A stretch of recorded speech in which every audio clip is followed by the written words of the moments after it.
This week on the Appalachian Update. Blue Cross and Blue Shield comes to Boone. The Student Union third floor patio gets a redesign. And Boone Skate Park begins construction. All this and more on the Appalachian Update.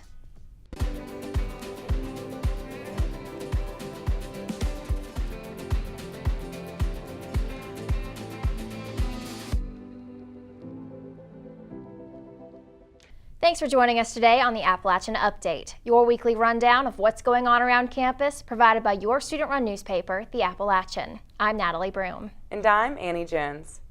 A new Blue Cross Blue Shield North Carolina Center is now open on Howard Street. The center offers several services, including educational classes. Blue Cross Blue Shield is also helping App State students with their careers. 13 students with a North Carolina health insurance license work at the center. If you need an insurance policy or have questions about health care, the center is open Monday through Friday from 9 to 7. All community members are welcome. This spring, students in the Architectural Design Studio 4 class were challenged by Jeff Cathy, Director of the Department of Student Engagement and Leadership, to come up with designs that would bring new life to Howard's Knob patio, one of App's best-kept secrets. The third floor outdoor roof terrace at Plymouth Student Union is a highly visible yet severely underutilized space in the heart of campus.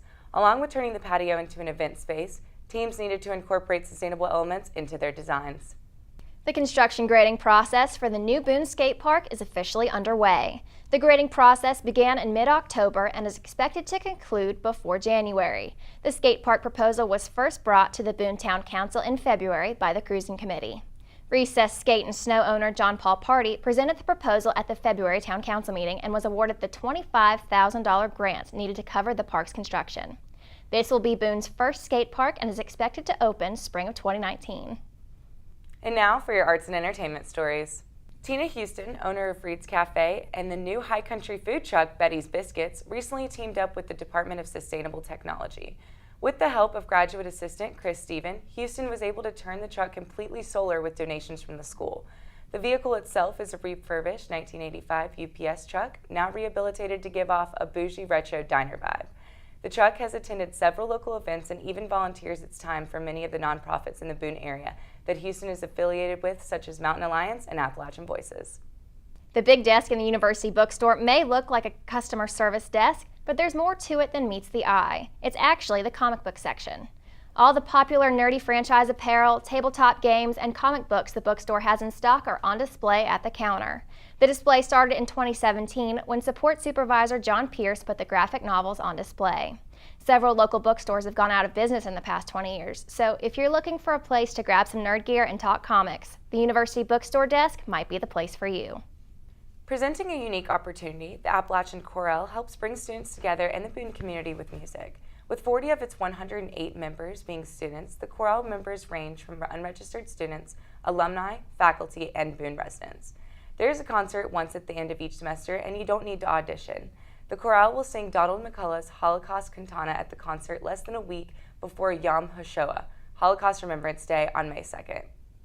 And now, for sports, here's Susanna Cornegie. Kidd Brewer Stadium will host the first Sun Belt Championship game on Saturday, December 1st. The football team earned the right after defeating the Troy Trojans this past week to win the Sun Belt East Division. They will face the Sun Belt West champions, the Louisiana Ragin' Cajuns. The volleyball team is making their first appearance in the postseason play since 1994 in the National Invitational Volleyball Tournament. The Mountaineers open tournament play on Thursday with a match against Rayford Highlanders. Sophomore defender Zico Harris and freshman forward Camden Holbrook from the men's soccer team were both named North Carolina Collegiate Sports Information Association All-State Second Team. Harris led the defense that allowed a Sun Belt best 15 goals this season, and Holbrook led the team in goals with 6. Thanks, Susanna. Now let's take a look at the week ahead. The Collegiate Recovery Community is hosting Wellness Trivia at Crossroads this upcoming Tuesday, December 4th from 6 to 8 p.m. Grab a friend and some coffee and have trivia fun. The team with the ugliest holiday sweater will win a special prize. The next day, join App's Spirit and Traditions Council for the second annual Starry Night at Duck Pond. From 8 to 9:30 p.m., enjoy free hot chocolate, apple cider, and cookies by the bonfire. Take a study break and help save lives at the Study and Save a Life blood drive as the National Residence Hall honorary partners with the American Red Cross. Hosted on Reading Day, December 6th at the Blue Ridge Ballroom at 10:30 a.m. to 4 p.m. The event will offer a free t-shirt and goodies. That's all we have for you this week. For more news and to read full stories, visit us online at theappalachianonline.com or pick up our newspaper every Thursday. Thanks again for joining us on the Appalachian Update. Until next time, I'm Annie Jones. I'm Natalie Broom. And I'm Susanna Cornegie, and we'll see you next semester.